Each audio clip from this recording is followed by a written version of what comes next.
Not sure we're showing the right presentation. I'm driving it from this machine. Anyway, good afternoon. No, we're not seeing the right presentation at the moment. 1 second. Be good to start at the beginning, don't you think?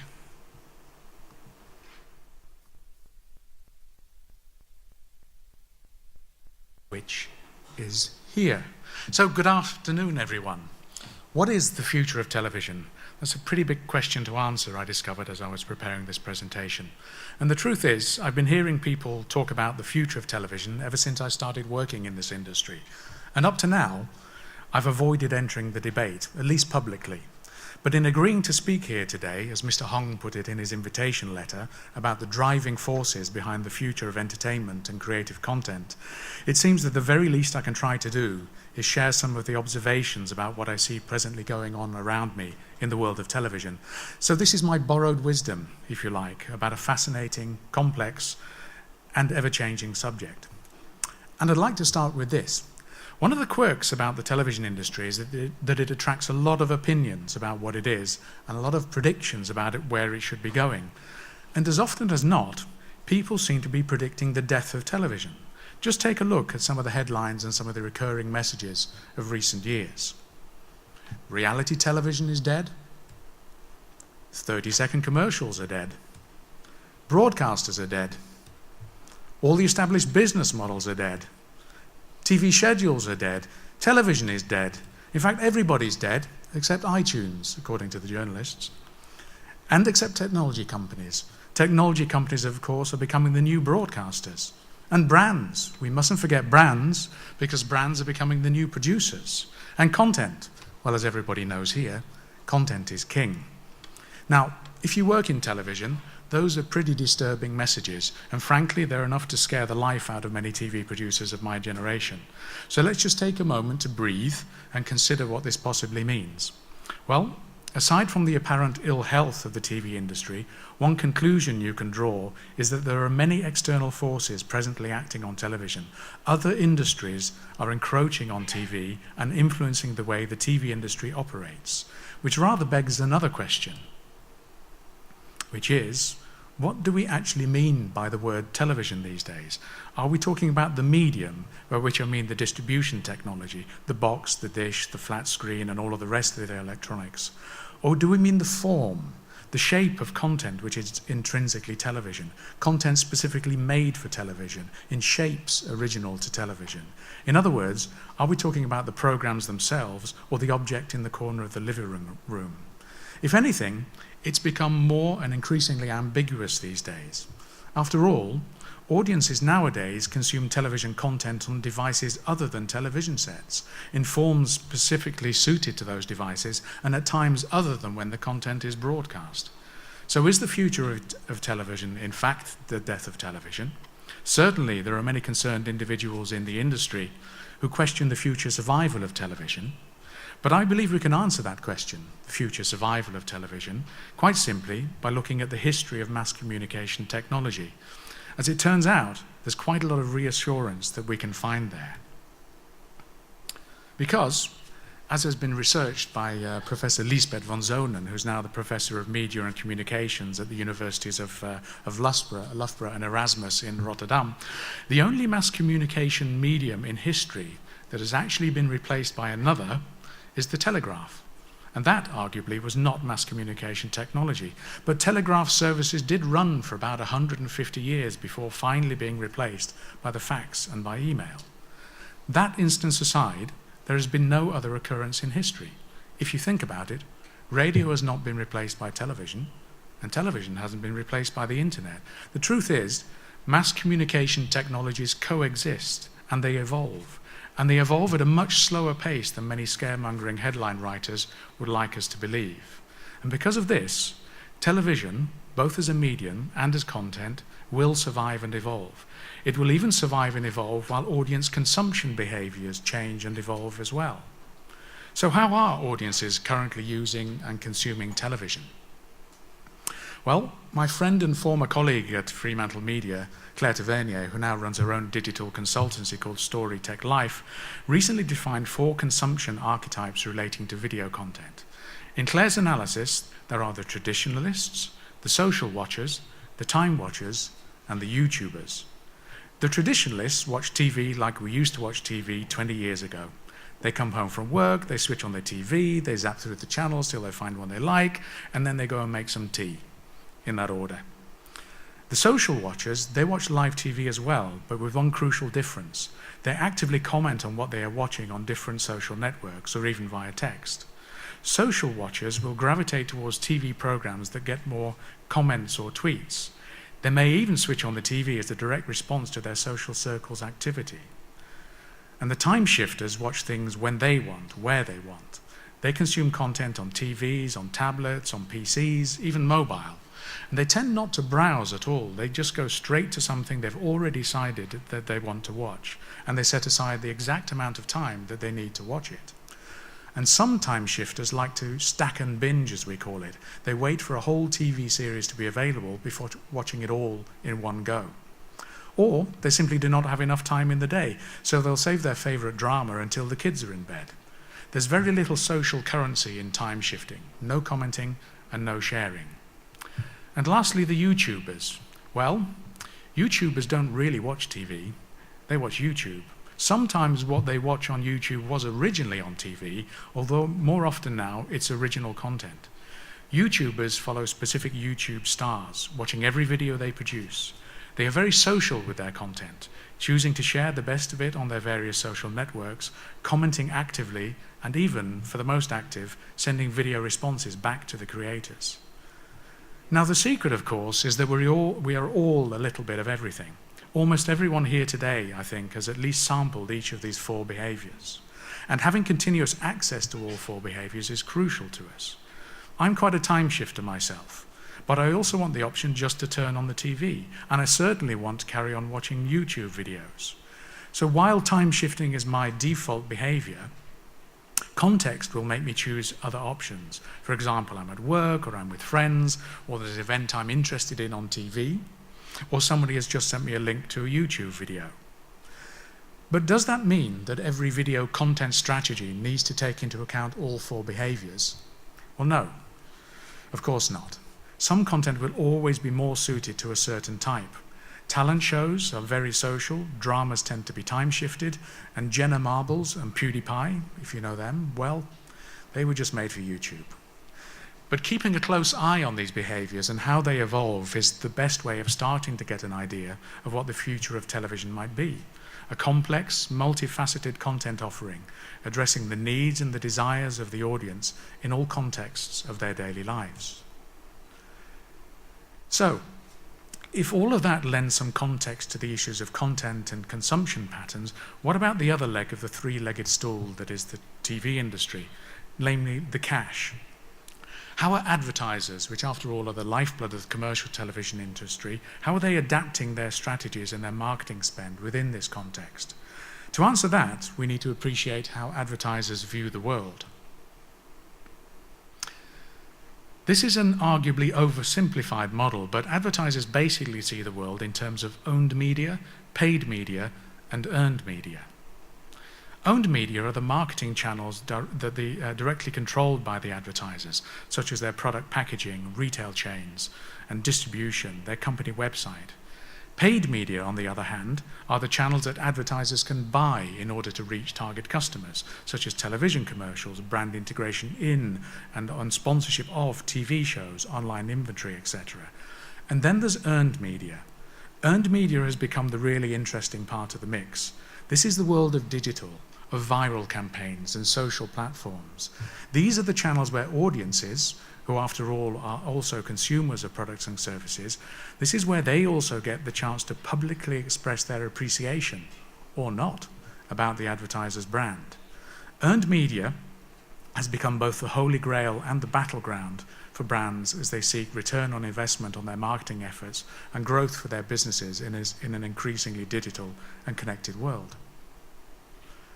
Now, the important thing to understand is that each set of channels have their pros and cons. On the plus side, paid media is very immediate, it's scalable, and it's controllable. These days, particularly in the online space, with digitally targeted media buying tools, you can buy ad space and start sending your message to consumers within nanoseconds.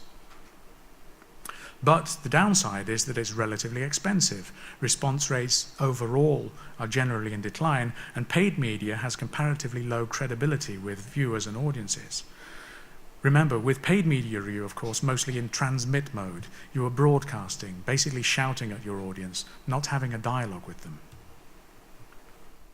Earned media, on the other hand, can be both credible and cost-effective. To illustrate what I mean, here's a quick example of a very successful online campaign that was run by the Dutch national airline, KLM, a year or so ago, and which generated very healthy returns in earned media. Basically, KLM invited customers and members of their frequent flyer program to upload a digital photo of themselves together with some inspirational words they'd like to share with people all around the world, a motto, if you will. These photos and words of wisdom were then converted into images of Delft blue pottery tiles. Delft blue pottery tiles are very traditional Dutch artifacts, and they also lent the campaign its name, Tile Inspire. Now these images, literally thousands of them in the end, were then used to physically decorate planes in the KLM fleet. And crucially, every step of the process, from uploading an image through creating the tile to watching it being placed by a technician on an aeroplane, reinforced positive values and was in the form of a personal dialogue between KLM and the individual customer. I actually took part in this campaign and appeared somewhere towards the back end of a Boeing 737 somewhere with my Levens motto, positive things happen to positive people. However, the impact of earned media can sometimes be uncertain. Campaigns can be very difficult to control and can deliver negative results. I won't take your time here, but if you're interested, I would invite you to go to YouTube and search for Chevy Tahoe mashup ads. You'll find there some pretty horrific examples of what cheeky consumers will create and post if you let them run completely free with your digital ad content. So, advertisers always try to achieve the perfect channel mix, and in relation to television, they typically want to use the massive attention spike that paid media can deliver, such as sponsorship of a primetime TV entertainment show, to accelerate and drive return on investment in owned media and earned media. It's this kind of thinking that prompted this comment last year from one of the world's major advertisers, Pepsi. In the future, no television advertisements will just be self-contained narratives. They will be trailers into deeper branded digital experiences. So, we see for advertisers that the opportunity for a digital dialogue with the audience is becoming as important as reach. Or perhaps they are now just two sides of the same coin. Viewer behavior is changing. It's being led by technology, and there's a huge shift towards mobile and social consumption of video content. Brands therefore need content that facilitates a digital dialogue with the audience. And taking that fact and turning it back into the perspective of primetime TV entertainment, what it means is that simply aggregating millions of eyeballs for an hour or two on a Saturday evening is no longer enough. Successful primetime entertainment shows like Psycho TV's X Factor need to exhibit a rich digital ecosystem that facilitates an interconnected, direct dialogue with the audience via second screen experiences. Increasingly, it's the deployment of bespoke digital content, companion apps, and engagement on social platforms that allow shows like The X Factor to have a real relationship with their fans, with a deeper understanding of what fans like and want, and thereby they are able to deliver huge and targeted audiences to advertisers both on and off the television screen. Now, I'd like to dig just a little bit deeper here, using The X Factor as an example, to illustrate how clever content creators and advertisers are reaching out and engaging with audiences away from the TV screen. And to do this, I want to share some work of another former colleague of mine, Todd Green, who, in addition to now being a games analyst at King.com, is also visiting lecturer in digital media at Regent's University. Now, Todd's been examining the challenge of gaining attention in a digitally connected world, together with the implications of this for TV producers. And put simply, there's a lot of competition for attention these days. Everybody's affected, even the first family. And these are some of the increasingly pervasive distractions that form part of our daily lives. And it's only going to get worse.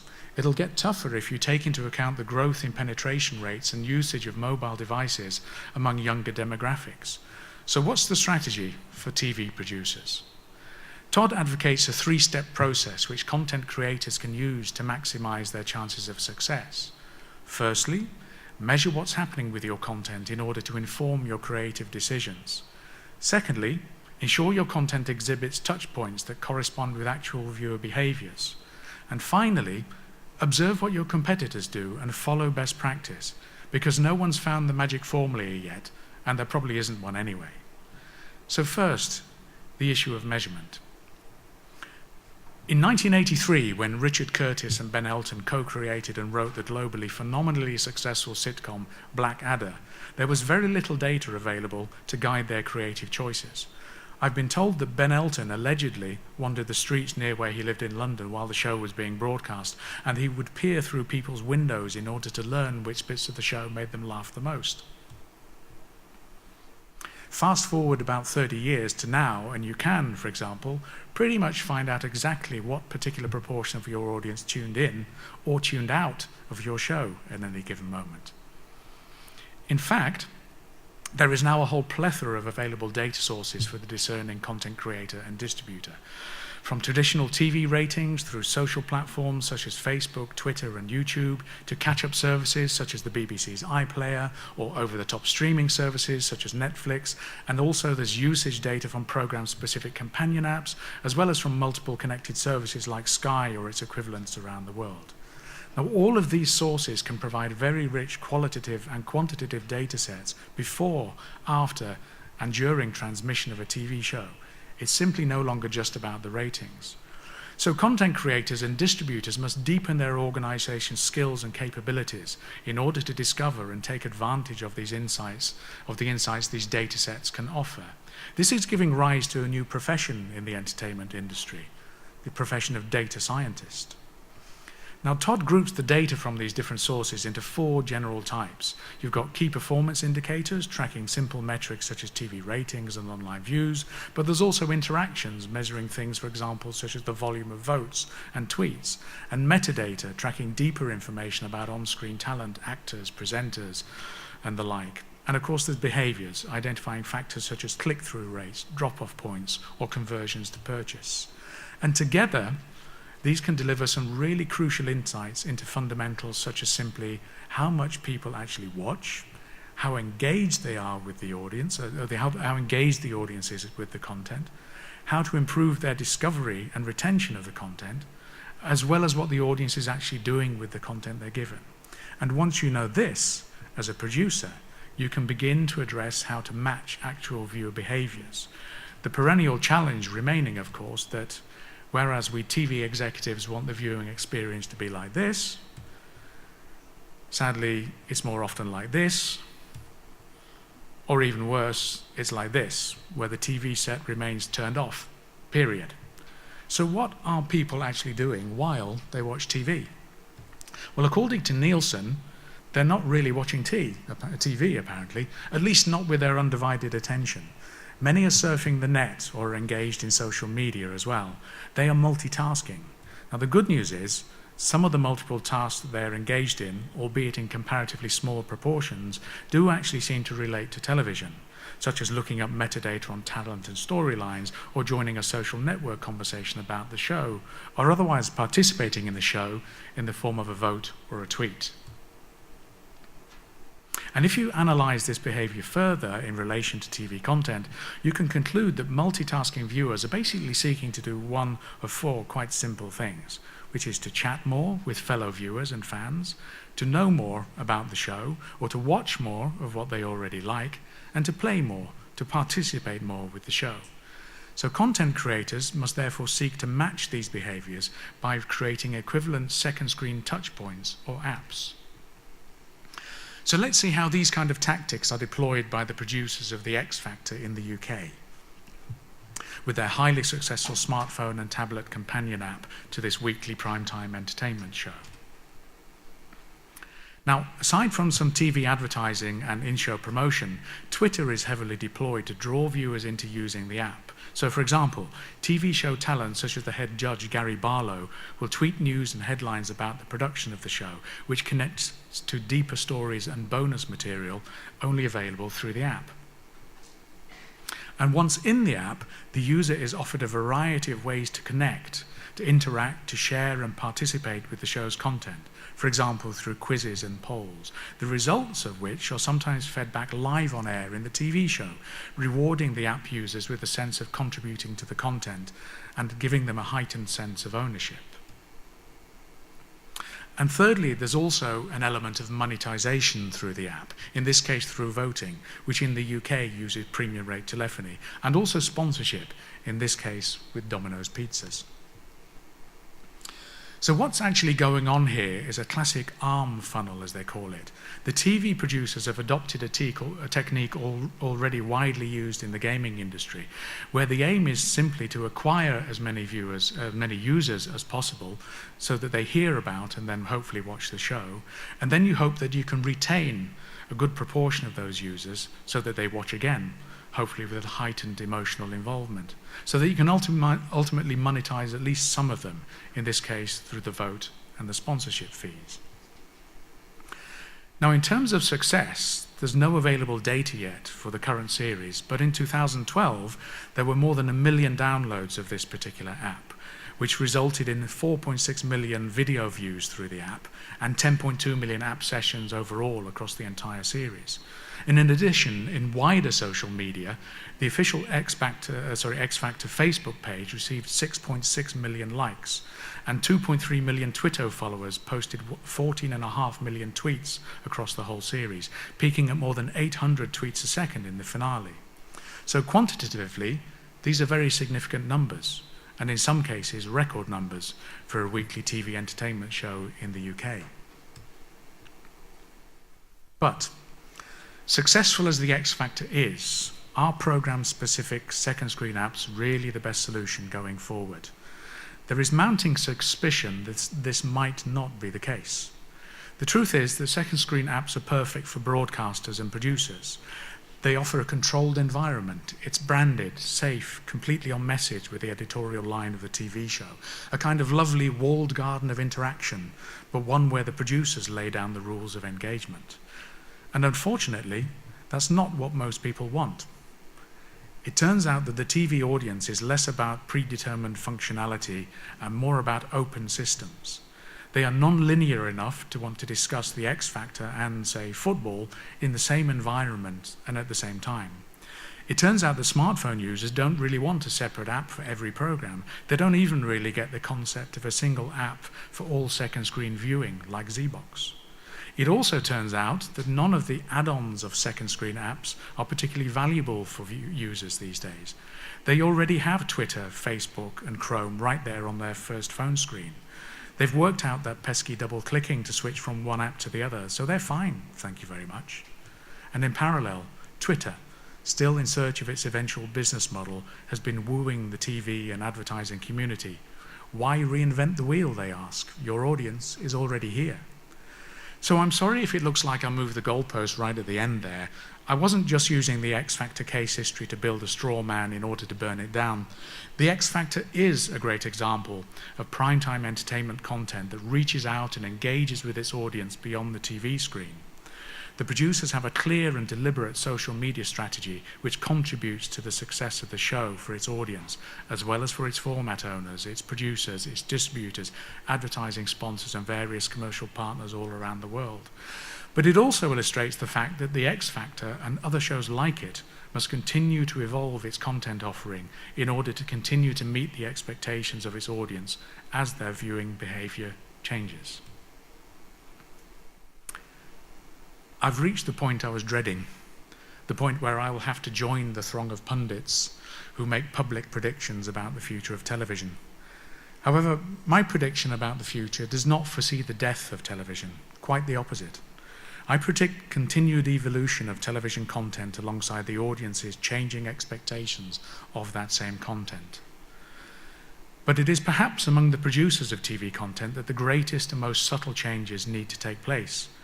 I believe producers must gradually free themselves from the belief that they have unique skills in this equation, free themselves from the belief that they are a media elite who determine everything that happens, who build events, who make stuff happen, who have ultimate power over content. In fact, What producers need to do is free the audience in order to connect the audience's creativity with their own in ways and at times and on platforms that are of the audience's choosing.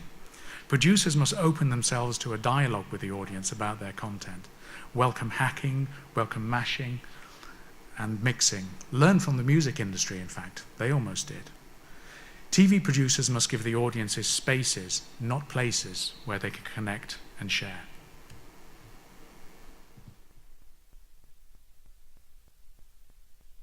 네, 좋은 강연 감사드립니다. 지금부터 Q&A 시간을 갖도록 하겠습니다. 질문 있으신 분은 손을 들어주시면 마이크를 갖다 드리도록 하겠습니다. 질문 없으신가요? 예, 앞쪽에 마이크 좀 부탁드리겠습니다. To English, yeah. Okay.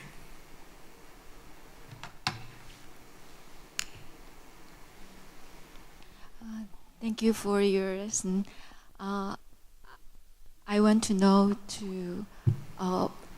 what percentage of audience in old generations in Europe, because in Korea, main watchers of TV is 40s and 50s. They use smartphones, but they don't feel convenient in using social media.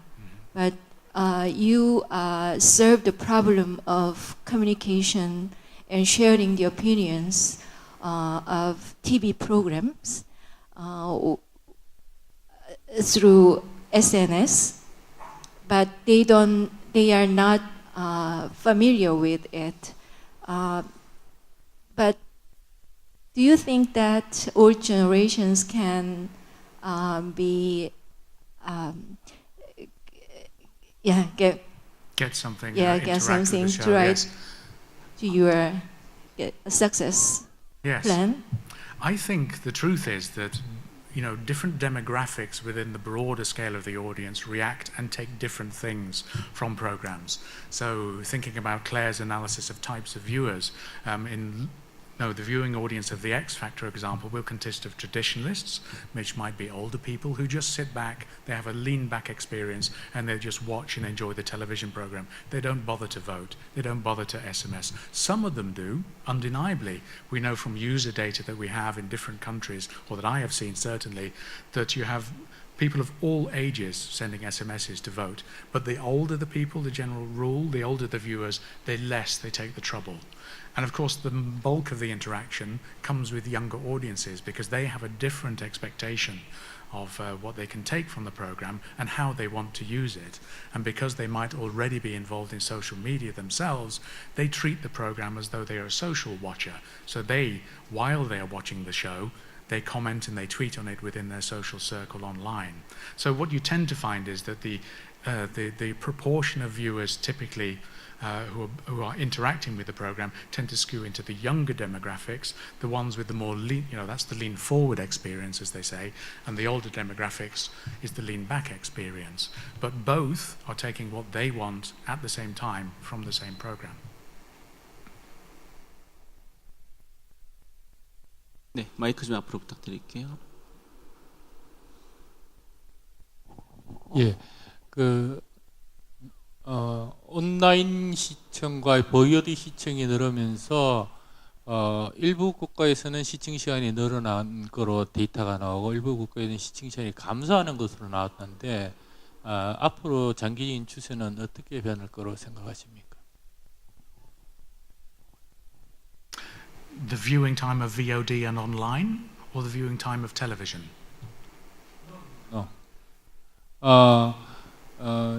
VOD와 온라인 시청 시간이 증가하고 있지 않습니까? 증가하고 있는데 이런 와중에 동시에 실시간 리얼타임 시청 시간이 증가하는 국가와 감소하는 국가가 지금 공존하고 있거든요. 데이터로 보면.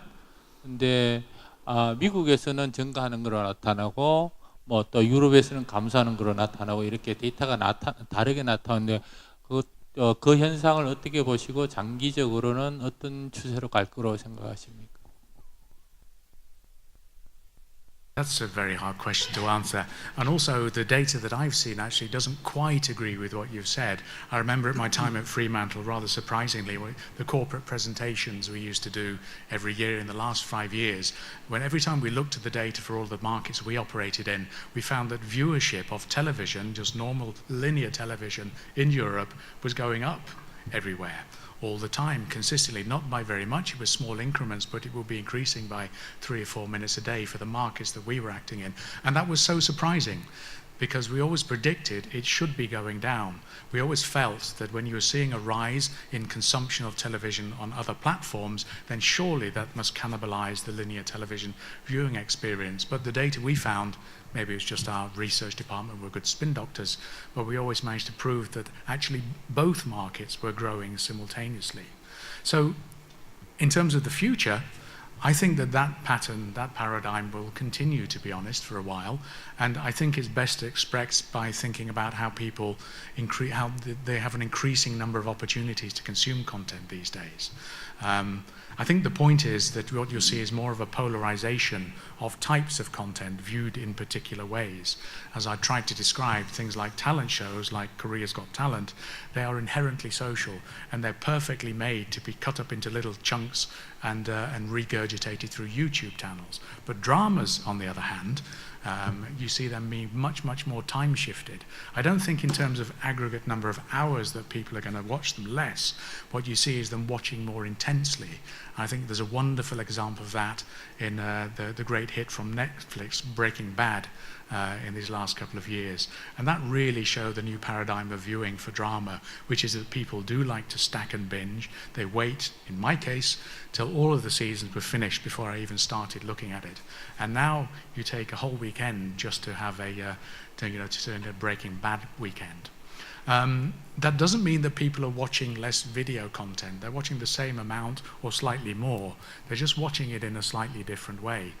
And one of the other interesting factors about that, another change actually I didn't mention, I think if you look at particularly at drama and the consumption pattern, the fact that people stack and binge, it offers some interesting opportunities for producers to consider different ways of producing. I mean, the classic of daily serial drama, which I was very much involved in Europe, is that every daily episode you have to finish with a cliffhanger, some surprising, desperate moment that makes the audience wonder, oh, I've got to see what happens next.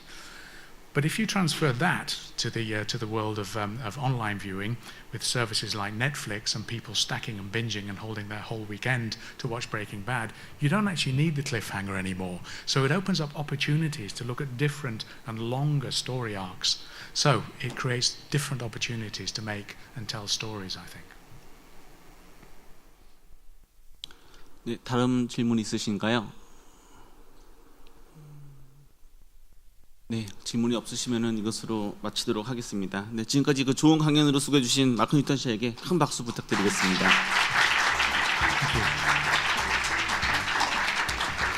네, 이것으로 그 디콘 3-2 섹션을 마치도록 하겠습니다.